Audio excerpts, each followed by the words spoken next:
수요일 진행 예배 나오시기 조금 지치시고 힘드신 분들 있죠.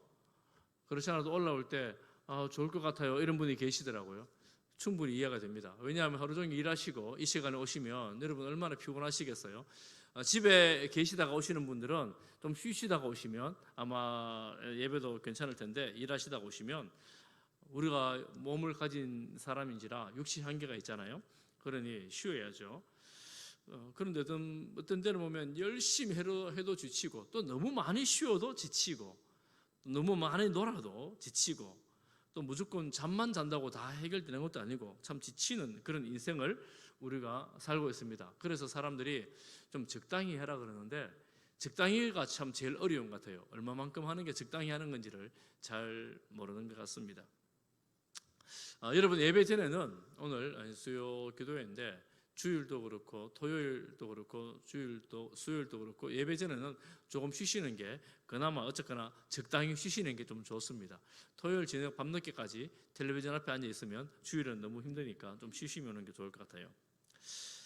그런데 이 육체와 상관없이 지쳐 쓰러질 때가 있습니다.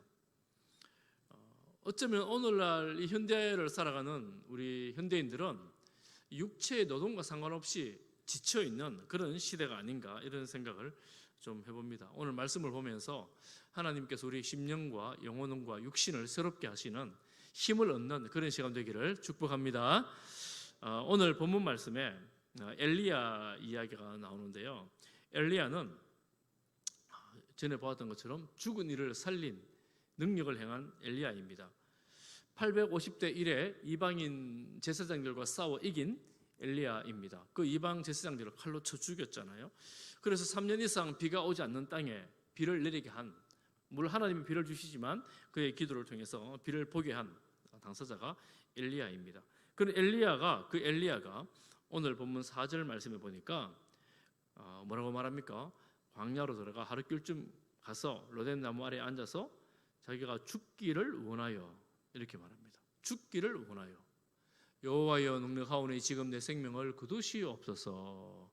나는 내 조상들보다 낫지 못하나이다, 이렇게 말합니다. 얼마나 지쳤으면 죽기를 원하여 하나님 내 생명을 가져가소서 이렇게 말하겠습니까? 제가 보니까 신방을 다녀보면 가끔 이렇게 말씀하시는 분이 있어요. 주님, 제 생명을 이제 거두어 가소서. 누가 그렇게 기도할까요? 어르신들, 연세 많으신 어르신들, 예배당 나오기 힘드신 분들, 병원에 누워 계신 분들은 주님, 이제는 제가 좀 주님 곁으로 가고 싶습니다, 이런 기도를 하시는 경우를 제가 봅니다. 그런데 엘리야가 그런 상황이 아닙니다. 아직 하나님 곁으로, 나이가 많아서 하나님 곁으로 가야 되는 그런 상황 아닌데 지쳐 있습니다. 너무 지쳐 있어요. 그런 엘리야, 그런 로뎀 나무 아래에서 이제 누워 잡니다. 이제 하나님 데려가라고 이제 자는 거예요. 그러면 이러면 죽겠죠. 그렇게 생각했는지 모르겠어요. 그런데 하나님 천사를 보내셔서 뭘 줍니까? 천사가 그를 어루만지며 그에게 일어나서 먹으라 그럽니다. 일어나서 먹으라.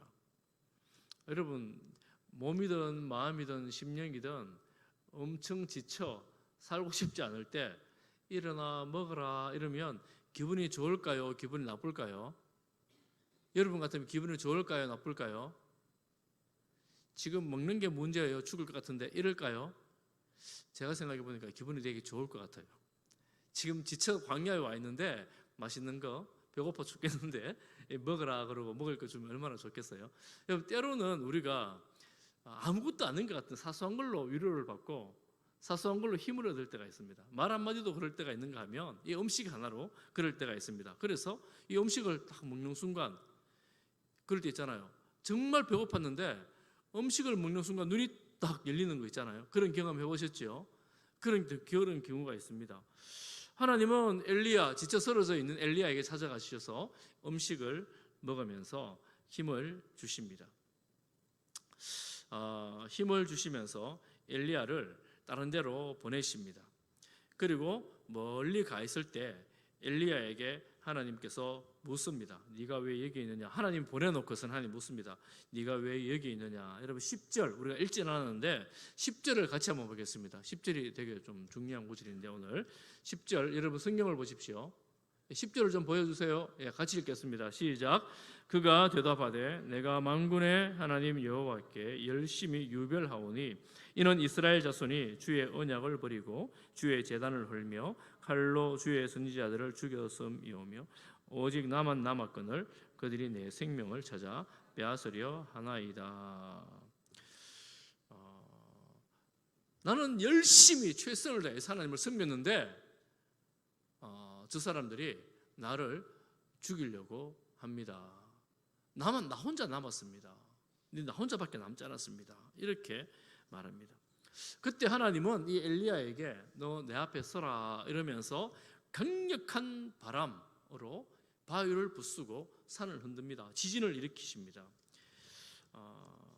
그런데 그곳에 하나님이 계시지 않습니다. 그리고 불을 일으키십니다. 그리고 불 가운데도 하나님이 계시지 않습니다. 그 후에 세미한 음성으로 하나님 말씀을 하십니다. 말씀하시면서 어떤 말씀을 하느냐? 이제 이게 중요한데, 여러분 우리가 하나님의 사역자라면, 여러분 전부 다 하나님의, 저뿐만 아니라 여러분 모두가 다 하나님의 사역자들인데, 산이 흔들리는 하나님의 그 놀라운 능력을 보았어요. 죽은 사람이 살아나는 하나님의 능력을 보았어요. 그리고 불이 떨어지는 하나님의 능력을 보았습니다. 여러분 그만하면 이야, 하나님 정말 나와 함께 하시는구나. 하나님 정말 나의 사역에 내가 가는 길에 하나님께서 인도하시고 나를 도와주시는구나. 이런 위로가 되지 않겠습니까? 그런데 엘리야는 그런 놀라운 하나님의 그 기적 가운데도 하나님의 위로를 얻지를 못했습니다. 얻지를 못했어요. 그리고 또 하나님께서 물을 때에 그런 걸 다 보고 나서도 또 그렇게 말합니다. 조금 전에 읽었던 10절의 말씀 14절에 다시 한 번 더 반복합니다. 나 혼자만 남았습니다. 그러고 보니까 엘리야는 지금 엄청 낙심해 있고 엄청 좌절에 빠진 거예요. 그 좌절이 낙심이 너무너무 심해가지고 도저히 일어날 힘이 없는 거예요. 기적도 능력도 소용이 없는 거예요. 특별히 위로도 소용없는 거예요. 하나님 함께 하시는 증거도 보여주신 특별히 했는 것도 소용이 없는 거예요. 큰 일을 행하고 나서, 여러분 가끔 그런 일이 있는지 모르겠어요. 큰 일을 사역을 하고 난 다음에 돌아서서 허무해지는 느낌. 내가 놀라운 일을 했는데 그 놀라운 일 뒤에 너무나 허탈한 느낌, 외로운 느낌, 이런 느낌 드는지 모르겠습니다. 사람들이 낙심하는 이유, 제가 말씀을 묵상하면서 오늘 4절 말씀을 가지고 왜 낙심할까 몇 가지 이유를 생각을 좀 해보는데요. 첫 번째 한 가지 이유는 비교하면 낙심하게 됩니다. 비교할 때 4절 하반절에 보면 엘리야가 하는 말이 나는 내 조상들보다 낫지 못하나이다 이렇게 말합니다. 지금 엘리야는 엄청난 사역을 했는데 자기를 돌아보니까 내 조상들보다 나은 게 하나도 없습니다. 아니 엘리야만한 사역자가 어디 있었다고? 이렇게 큰 일을 한 사역자가 어디 있었다고? 엘리야 자신 스스로가 자기를 비하해서 나는 못합니다 이렇게 말합니다. 여러분 비교할 때 낙심이 됩니다. 2등이 1등하고 비교하면 낙심이 됩니다. 3등하고 비교하면 기분이 우쭐하다가도 1등하고 비교하면 낙심이 돼요. 여러분 주변에 동기가 다른 사람보다 더 인정을 받으면 낙심이 됩니다. 똑같은 일을 하는데 동업자가 나보다 장사를 더 잘하면 낙심이 됩니다. 똑같이 수고하고 똑같이 일하고 똑같이 일하는데 저기는 결과가 많이 남고 나는 결과가 별로 없어요. 낙심이 되죠. 비교하면 낙심이 됩니다. 얼마만큼 낙심이 되느냐 하면 정말 다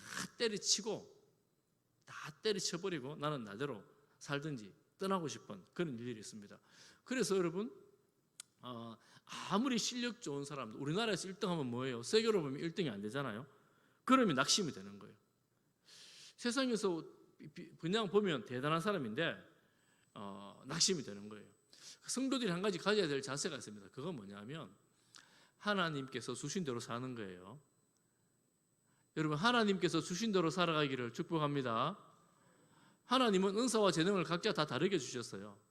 형편과 상황을 각자 다 다르게 만들어 놓으셨어요. 그리고 세상의 기준으로 하나님은 보지를 않습니다.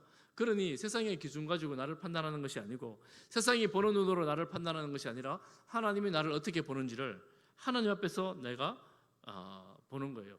엘리야가 자신만 보면 엘리야만한 선지자가 없잖아요. 그럼에도 불구하고 낙심하죠. 하나님이 주신 만큼 부르신 만큼 사역하면 되고 살아가면 되는 겁니다. 그 안에서 자족하는 마음이 있을 때에 오히려 믿음으로 살아가기가 더 좋아지는 것이죠. 또 한 가지가 있습니다. 낙심하는 이유, 아마 기대치라고 할 수 있습니다. 기대치. 오늘 엘리야는 이 사건이 언제 있는가 하면 850대 1에 전쟁을 이기고 나서 제사장들을 죽이고 비가 쏟아지었습니다. 비가 쏟아지니까 아합이 우중에 궁궐로 돌아갑니다. 우중에 그 궁궐로 돌아가는 아합의 나귀 때 그 전차 앞에서 이 엘리야가 달려갑니다. 그런 기적 가운데 달려갑니다. 그래서 아합이 궁궐에 가서 이세벨에게 있었던 일을 다 이렇게 조곤조곤 이야기를 합니다. 그때 이세벨이 아이고야 이거 큰일 날 뻔했네. 우리가 이제 하나님 섬깁시다 이러면서 회개했으면 아마 이 엘리야는 죽으려고 하지 않을 거예요. 이야, 과연 하나님은 위대하신 하나님, 내가 이렇게 사역할 때 하나님께서 놀라운 기적으로 이 아합과 이세벨이 회개하고 하나님께로 돌아왔군요, 할렐루야 이러면서 기뻐하면서 죽으려고 하지 않을 거예요. 그런데 이세벨이 뭐라 그럽니까? 오늘 내가 너를 죽여버릴 것이다 이러는 거죠. 내일은 네 생명을 내가 취할 것이다 이렇게 말합니다. 그러니 이런 엄청난 기적 앞에서 기대한 바가 완전히 무너져 버리는 거예요. 다른 하나님의 사람 다 죽이더니만 이런 일을 했는데 나조차도 죽이려고 생명을 찾는구나. 그러면서 도망을 가는 거예요. 이 기대치라는 게 참 무섭습니다. 기대치. 여러분 그 기사 보셨습니까? 우리나라에서 제가 이런 걸 준비하다가 이런 기사를 좀 봤는데 우리나라에 전국에서 50등 하는 고등학생이 있었어요. 전국에서 50등 하는 고등학생이 엄마가 너 전국에서 1등 해야 된다고 굉장히 폭력적으로 아이를 다루었습니다. 그런데 그 결과가 아이가 엄마를 나중에 대학에 가서 우리나라 제일 좋은 대학 가서 그 엄마를 살해하는 그런 일이 있었어요. 이런 엄청난 일이 있어요. 엄마의 기대치를 이루기 위해서 아이를 너무너무 닥달하면서 이 아이가 이루었다고 생각했는데 결과는 너무나 끔찍한 그런 결과를 얻게 되는 거예요. 그게 기대치를 바로 이룬 게 아니죠. 그러니 우리가 갖는 기대치라는 것이 아무리 믿음이나 신앙 안에 있다 할지라도 이 기대치라는 것이 이루어지지 않을 때 우리 자신에게 낙심하고 상황에 낙심하고 다른 사람에게 낙심하고 이렇게 저렇게 낙심하다가 중심을 잃어버리는 그런 일들을 경험하는 것이죠. 우리가 하나님께 주신 그 안에서 자족하고 만족하고 기뻐할 수 있으면 이게 얼마나 감사한 일입니까? 그리고 또 한 가지는 하나님의 은혜로 살아간다 이렇게 고백하면, 이렇게 믿고 따라가면 하루하루가 감사입니다. 따라해 보겠습니다. 하나님의 은혜로 살아갑니다.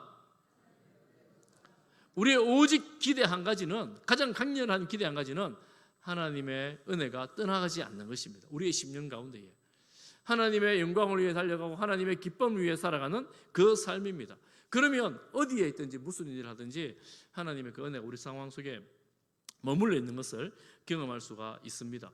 그러니 하나님의 은혜가 나를 온전히 지배하는 것이 얼마나 중요한가라는 것을 깨닫게 되지요. 그리고 여러분, 세 번째 낙심하는 상황이 오늘 본문에 보면 엘리야는 이렇게 말하죠. 하나님의 선지자들 다 죽고 나 혼자 남았습니다.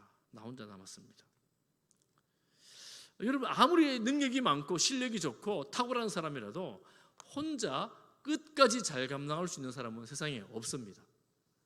나 혼자서 끝까지 내가 제일 잘한다고, 제일 능력 있다고 주장하면서 내가 제일이라고 큰 소리 치며 살아가면서 끝까지 갈 수 있는 사람은 없습니다.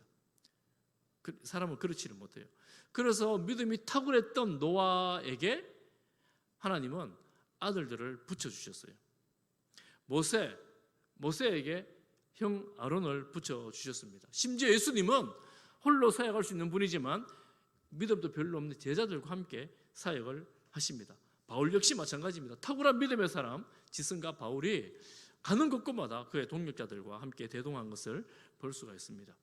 여러분, 동력자들이 함께하는 사람들이 100% 내 마음을 다 맞춰주지 못합니다. 여러분 아시잖아요. 함께 일해보신 분들 다 있잖아요. 여러분 함께 일하는 사람들이, 함께 있는 사람들이 여러분의 마음을 100% 시원하고 온전하게 해주던가요? 여러분 사람을 100% 만족시켜 줄 수가 없습니다.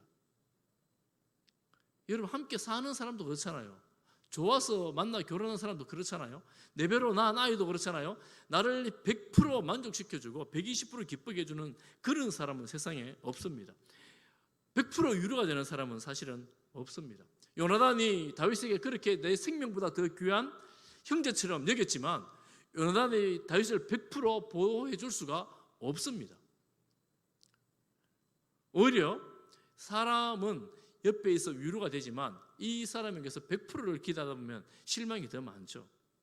그러니 100% 아니라 옆에만 있어줘도 고마웠고 감사한 거예요. 내가 이런저런 말을 할 수 있는 동역자가 옆에 있기만 해도 감사한 거예요. 그럼 홀로 나 혼자 잘하겠다고 나 혼자 길 가는 길은 정말 외롭고 고통스러운 길이 되어집니다. 그래서 그러는지 모르지만 하나님께서 이 엘리야에게 사명을 주시는데 사명을 주시자마자 엘리야는 마지막 하라고 하나님 하신 말씀이 있는데 네 후계자를 세워라 그러거든요. 맞아 바로 와서 후계자를 세우는 일을 제일 먼저 합니다. 후계자를 세워요. 그리고 하나님 말씀하시죠. 뭐라고 말씀하시느냐 하면 나만 홀로 남았습니다. 이러니까 하나님께서 너 지금 무슨 소리 하느냐, 내가 7,000명 남겨뒀다 이러시잖아요. 나는 내 혼자 남아서 난 혼자 있다고 외로워 죽겠어요. 아무도 없어요. 하나님 나도 죽여주세요. 막 이러는데 하나님 야 정신 차려 7,000명 남아있어 이러는 거예요. 7,000명 남아있다고.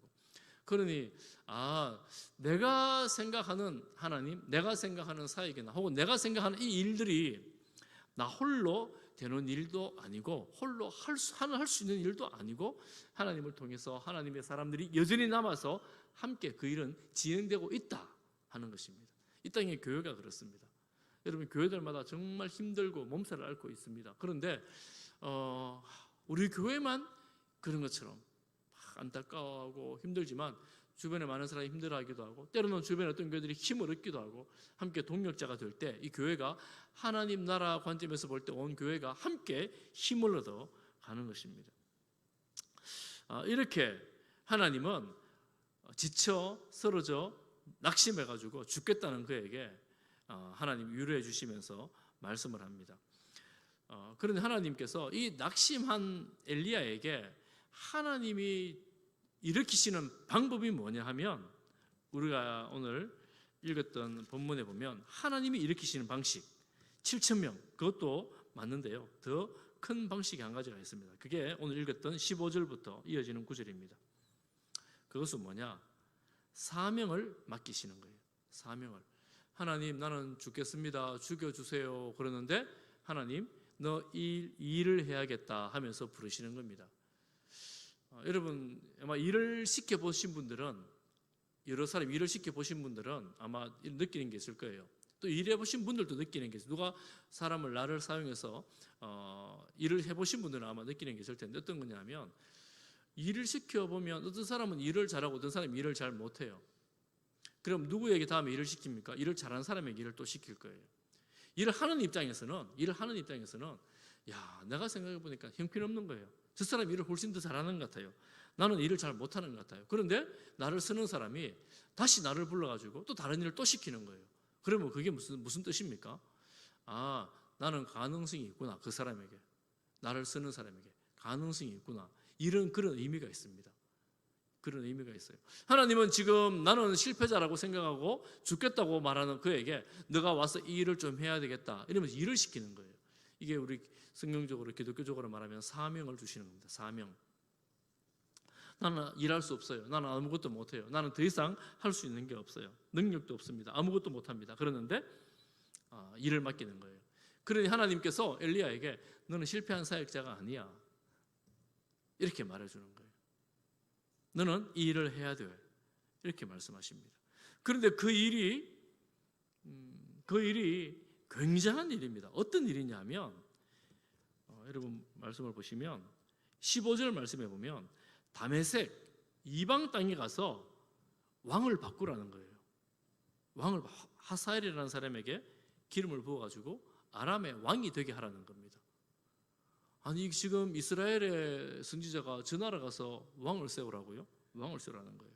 그리고 이 이스라엘 땅에도 예후에게 가서 기름을 부어 왕을 세우라는 겁니다. 그러니 지금 이 엘리야는 지금까지 했던 일도 큰일이지만 다시 하나님 주신 사명, 이 사명은 자신의 목숨도 위태로워지고 위험해지고 또 나라의 왕을 바꾸는 엄청난 일을 하게 되었습니다. 그리고 엘리야는 이 사명을 받아 길을 떠나서 함께 이 사명을 감당합니다. 하나님께서 하나님의 백성, 하나님의 사람들을 일으키는 방식 중에 한 가지가 이 사명을 주시는 거예요. 사명을 주시는 것은 다시 말씀드리지만 너는 이 일을 할 수 있어, 이것입니다. 하나님, 나는 정말 못하겠어요. 나는 안 돼요. 힘도 없어요. 능력도 없어요. 그러는데 하나님께서 일을 맡겨주실 때 하나님, 나는 정말 못하고 안 되겠지만 하나님 주시니 제가 감당하겠습니다. 하나님, 제가 이 자리에 지키겠습니다. 이것이 성도들이 하나님의 사람들이 해야 할 그런 일들입니다. 여러분, 우리가 이제 그리스도인으로 살아갈 때, 아니 그리스도인 아니어도 세상적으로 봐도 정말 낙심되는 일이 있을 때 우리가 그 낙심되는 사건 앞에 직면을 할 필요가 있어요. 내가 왜 이렇게 낙심이 되는가? 내가 왜 이렇게 인생에 희망이 없어지는가? 정말 때로는 죽고 싶은 마음이 들어질 때 내가 내 인생이 왜 이런가? 혹시라도 누군가와 비교를 해가지고 내가 제 인생보다 너무 인생이 못났어, 혹은 내가 이렇게 열심히 살았는데 내가 지금 살아가는 꼴이 말이 아니야, 혹은 이 세상은 나 혼자밖에 없어, 이런 생각이 들 때, 세상이 나를 무시하는 것 같아, 이런 생각이 들 때, 나 혼자 발버둥 치고 발버둥 쳐도 나는 아무도 없어, 이런 생각이 들 때 여러분, 하늘을 향하여 눈을 드시기를 바랍니다. 하나님께서 우리에게 말씀하시는 게 있어요. 하나님께서 우리에게 부어주시는 사명이 있습니다. 하나님은 이 땅에 하나님의 백성들을 세우실 때 그저 보낸 생명이 아무도 없습니다. 하나님의 음성에 귀를 기울이고 하나님의 말씀을 펴고, 주님, 제가 왜 이렇게 낙심하고 있습니까? 하나님, 저를 왜 이곳에 보내셨습니까? 여러분, 하나님께 심지 한번 따져 물어보십시오.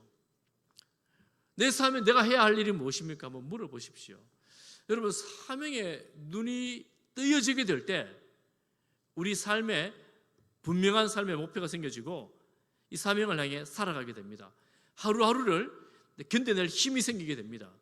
이 사명이 우리 눈에 보여져야 돼요. 하나님께서 내게 주신 사명이 있어야 돼요. 여러분, 대표적인 케이스 제가 두 사람을 소개하려고 하는데, 예수님이 태어났을 때에 8일 만에 할례를 받으러 올라갑니다. 누가복음 2장에 보면 시므온이라는 노인이 나옵니다. 노인이 나와요. 시므온은 그가 주의 그리스도를 보기 전에는 죽지 아니하리라는 성령의 지시를 받았더니 살았을 때, 젊었을 때 너는 죽지 않는다. 아니, 말이 됩니까? 주님을 메시아를 보게 될 거야. 메시아를 볼 거야. 그러니 밤낮 성전에 올라갑니다. 나이가 많았어요. 마침 우리 아기 예수님이 오신 것을 보고 시몬이 하나님을 찬송합니다. 어떻게 찬송하냐면, 주제여, 이제는 말씀하신 대로 종을 평안히 놓아 주시는 도다. 하나님의 뜻이 이루어지기 전에는 시몬은 죽을 수도 없는 인생이었어요. 죽지도 않는 인생입니다. 하나님께서 하신 말씀을 이루기 전에는. 그러니 정말 하나님의 그 은혜가 그 생명을 보존시켜 주는 것입니다. 안나 여선지자도 꼭 이런 것은 아니지만 비슷한 삶을 삽니다. 안나는 젊어서 과부가 되었고 84세가 되었을 때 성전을 떠나지 않고 하나님만 바라보고 살다가 예수님을 품에 안게 되는 놀라운 복을 받게 되지요. 그가 예수님을 품에 안을 것이라는 이런 소망을 가졌는지는 모르지만 모든 사람들에게 대해서 이런 말을 할 수 있도록 하나님 기회를 주십니다. 그가 했던 것이 무엇입니까? 미래를 소망하면서 기도하는 삶을 살았던 것입니다. 저는 이 두 사람을 보면서 우리 어르신들에게 한 가지 기대와 꿈을 가집니다. 그것은 뭐냐 하면, 야, 나는 별로 소망이 없어. 나는 이제 하나님 앞에 갈 일밖에 남지 않아서. 여러분, 하나님 앞에 갈 일이 남은 사람은 어르신들뿐만 아니라 우리 모두가 다 하나님 앞에 갈 거예요. 순서와 때가 다를 뿐입니다. 어떤 삶으로 준비해야 되는가? 한 가지는 어쨌거나 기도하는 것입니다. 어쨌거나 하나님 앞에 서기까지 기도하는 것입니다. 우리 어르신들 기도하는 삶을 살아가시기를 축복합니다. 그리고 또 한 가지가 더 있어요. 그것은 뭐냐 하면 축복하는 것입니다. 축복하는 거예요. 여러분, 성경에 어르신들이 돌아가시기 전에 마지막에 했던 모든 것들은 다 축복입니다. 자녀들을 축복하고 이웃들을 축복하고 축복하는 거예요. 지금 시므온이 축복하려고 안나가 주님의 이 사실들을 선포를 합니다. 그러니 어르신들이 해야 될 말, 축복의 말입니다. 축복의 말, 칭찬의 말, 격려의 말, 이런 말들이에요. 그러니 연세가 되신 어르신들이 늘 하나님께 기도하면서 감사하면서 또 다른 사람들을 이렇게 축복하고 하나님의 복을 받으라고 축복하고 잘 될 거라고 격려해주고 힘을 내라라고 말씀해주고 이렇게 할 때 그 어르신들은 존경받는 어르신의 노후가 됩니다. 존경받는 삶이 돼요. 이게 성경의 원리 같아요. 그러니 우리가 나이가 든다, 어르신이 된다 하는 것은 경험이 주는 지혜가 있기 때문에 자꾸 가르치려고 하고 뭐를 하려고 하는 이런 경향이 있는데, 이게 더 경험의 지혜가 생긴다면 하나님의 말씀으로 기도하고 축복하는 것이야말로 최고의 지혜다. 할렐루야. 사랑하는 성도 여러분, 우리 어르신 여러분, 축복하고 기도하는 어르신들 되시기를 바랍니다. 그래서 젊은 사람들이 옆에 가가지고 기도해 주세요. 혹은 말하다가 너 잘 될 거야, 이런 이야기를 들으면 얼마나 좋겠어요. 오늘 노회가 있었어요. 임시노회가 있었어요. 임시노회가 있었는데 어르신들이 굉장히 많이 옵니다. 장로님들, 목사님들, 은퇴하신 분들, 원로 되신 분들이 많이 오시는데, 제가 보니까 제일 존경받는 어르신 한 분이 계시는데, 그분이 누구냐면 좋은 말이니까 말씀해도 될 것 같아요. 신은진 목사님, 남부교회 원로 목사님이십니다. 남부교회 원로 목사님, 제가 젊은 목사님들하고 쭉 이야기를 해보면 다 그분을 존경해요. 원로 목사님 좋으신 분들 많은데 다 그분을 존경해요. 무슨 문제가 있으면 그분하고 상담을 한대요. 그래, 왜 그러냐 보니까 그분은 남을 나무라려고 하지 않아요. 책망하지 않아요. 물을 때 지혜롭게 잘 이야기를 해주는데, 지혜롭게 말씀을 해주는데 거의 칭찬해 주시고 격려를 해주십니다. 그리고 늘 기도해 주신다고. 오늘도 저를 잠깐 만나 인사하는데 저를 또 격려해 주시더라고요. 잠깐 만나고 이렇게 인사하고 지나가는 순간에도 격려를 해 주시더라고요. 그러니 이분이 존경받는 이유가 다른 게 아니고 그 어르신의 연세의 경험의 지혜가 말을 통해서, 행동을 통해서 품겨져 나오니까 존경하지 않을래야 하지 않을 수가 없는 거예요. 이게 지혜다, 이런 생각을 합니다. 사랑하는 성도 여러분, 우리가 하나님 앞에 서기까지 이 땅에 사명이 있다 그랬잖아요. 내게 주신 사명은 무엇일까? 여러분이 하나님 앞에 받은 사명은 무엇입니까? 잘 모르겠거들랑 여러분 기도해 보십시오. 하나님, 나는 어떤 사명을 하나님 주셨습니까? 하나님 주신 사명을 이루기까지 내가 이 세상에 살 거예요. 여러분 살 거예요. 떠나가지 않을 것입니다. 하나님 데려가지 않을 것입니다. 여러분 살 동안에 하나님 주신 사명을 기쁨으로 감당하는 우리 성도들이 되시기를 간절히 바랍니다. 그 사명을 이루는 삶이야말로 가장 행복하고 가장 복된 삶입니다. 여러분 이렇게 기도하면 좋겠어요. 하나님, 제게 주신 사명이 무엇입니까? 여러분 하나님 음성이 잘 안 들리잖아요. 잘 안 들리니까 이렇게 기도하십시오. 하나님, 오늘 하루를 시작하면서 주님의 이름을 선포하는 하루가 되게 해주십시오. 오늘 하루 하나님의 영광을 나타내는 삶이 되게 해주십시오. 이렇게 하루를 시작할 수 있기를 바랍니다. 하나님, 이것저것 일이 많은데 동행해 주십시오. 좋은 기도예요. 그것보다 한 걸음 더 나아가 예수님의 이름을 선포하는 하루가 되게 해주십시오. 하나님의 영광을 나타내는 하루가 되게 해주십시오. 여러분, 이것이 우리 성도들이 받은 가장 크고 존귀한 사명, 고귀한 사명입니다. 여러분을 통하여 여러분이 가 있는 그곳에 여러분이 만나는 사람들에게 하나님의 이름을 선포하고 하나님의 영광을 선포하는 삶입니다.